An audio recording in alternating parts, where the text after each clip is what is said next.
Senhor presidente, senhor ministro, bom dia. Eu gostaria de fazer questionamentos muito diretos e objetivos, né, dado o pouco tempo que nós temos, né, com base aí nos decretos 48056 de 60 e 51332 de 61, questionar o ministro por que, sabendo das intenções dos invasores de tomar o poder e de enfrentar as forças policiais, e a recomendação que o senhor fez ao GDF foi apenas de impedir a circulação de ônibus. Por que, sabendo da gravidade do caso, Vossa Excelência não sugeriu impedir a passagem de pessoas? E por que o ofício ao GDF, né, afirmou que o seu ministério estava monitorando a situação com as forças prontas para agir, mas essas forças não agiram? Por que esse monitoramento não foi efetivo, né, já que o próprio Ministério da Justiça afirmou que sabia de tudo que estava acontecendo, né? Também queria saber por que o batalhão de guarda presidencial foi dispensado 20 horas antes do atentado, quando ele já estava de prontidão no dia 7, ou seja, foi diminuída deliberadamente a segurança do Palácio do Planalto do dia 7 para o dia 8, 20 horas antes do ataque. Para além disso, havia também a possibilidade da ativação do Plano Escudo, que permite também o uso de forças federais para preservar os prédios do Poder Executivo sem a necessidade da implementação da garantia da GLO, da garantia da lei e da ordem, né? E porque apenas no início da tarde, quando o confronto foi identificado, o Comando Militar do Planalto reenviou o pelotão por iniciativa própria, sem a participação de nenhum ministério, pelo próprio comando ter percebido da gravidade da invasão? Por que ele teve que tomar a iniciativa sozinho, se o próprio Planalto já sabia de tudo aquilo que ia acontecer? Esses são meus questionamentos, ministro. Bem, o ofício a que o senhor alude foi encaminhado ao GDF na noite do dia 7. Foram 2 ofícios, em verdade 3 ofícios, encaminhados na noite do dia 7. O senhor está olhando apenas um. Todos os outros ofícios que foram protocolados, por que no GDF? Porque nós não podemos fazer intervenção federal preventiva. O nosso governo respeita a Constituição. Então, nós não podemos passar por cima dos governadores. Eu já respondi isso ao senhor na CCJ, infelizmente, depois o senhor fez uns vídeos na internet, dizendo que eu havia mentido, etc.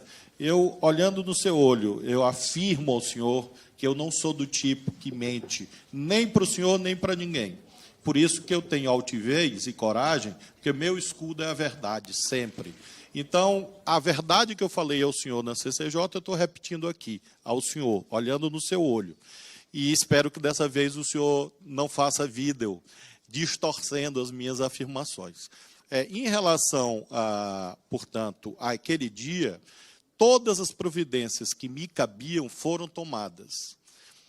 A intervenção federal, inclusive, foi feita no momento certo, no momento constitucionalmente cabível.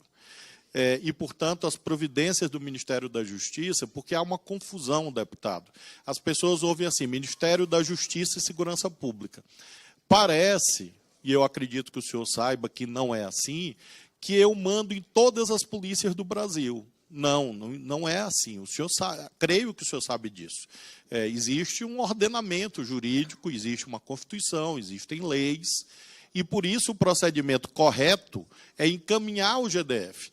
Inclusive, a parte em que eu digo que a Força Nacional estava pronta a atuar, ela atuou, sim, no momento que era cabível, no momento que era possível que ela atuasse.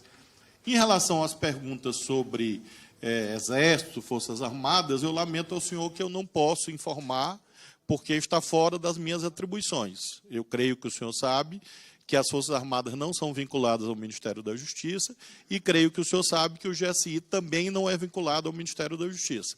Então, eu sou convidado para falar das minhas atribuições. Não que eu não queira falar, mas é que eu não tenho conhecimento. E eu só posso falar, na medida que o escudo é a verdade, eu só posso falar daquilo que eu tenho conhecimento. Então, nesses casos, por que o Exército, por que o Batalhão da Guarda Presidencial, por que o GSI, realmente é algo que está externo ao Ministério da Justiça, e eu não poderia saber naquele momento, eu não poderia prever minha bola de cristal não existe, e por isso eu não poderia saber o que se passava em outro ministério, em outro lugar, que não o ministério que eu comando. Então, afirma o senhor que todas as providências legalmente cabíveis foram tomadas naquilo que diz respeito às competências do Ministério da Justiça. Presidente, para reafirmar, né, o que eu já havia dito em comissões aqui no plenário da Câmara dos Deputados, o ministro, quando veio à Comissão de Constituição e Justiça, afirmou, e eu tenho isso nas notas taquigráficas, de que não havia sido informado da gravidade, né, dos ataques, ou do potencial de gravidade dos ataques do dia 8. E por isso eu reafirmo, nesse sentido o ministro mentiu. Ele recebeu, sim, do delegado-geral da Polícia Federal do Ministério da Justiça a intenção de enfrentamento das forças de segurança, a intenção de tomada de poder e a intenção de você ter o vandalismo nos 3 poderes. E, mais uma vez, eu não falei sobre intervenção federal em nenhum momento, né? O ministro desviou da pergunta que eu fiz, eu falei sobre o batalhão de guarda presidencial. E o outro ponto, eu perguntei também por que ele não fez a sugestão de bloqueio de circulação de pessoas. Ele falou, não foi um decreto, foram 3. Tá, mas por que nenhum dos 3 tinha um bloqueio de circulação de pessoas? Então, mais uma vez, o ministro não responde. Para concluir sua frase, deputado. Não responde e ainda diz que quem falta com a verdade sou eu, quando na realidade eu tenho as notas taquigráficas e eu tenho o documento do DG, que contrapondo um com o outro fica muito claro quem está dizendo a verdade.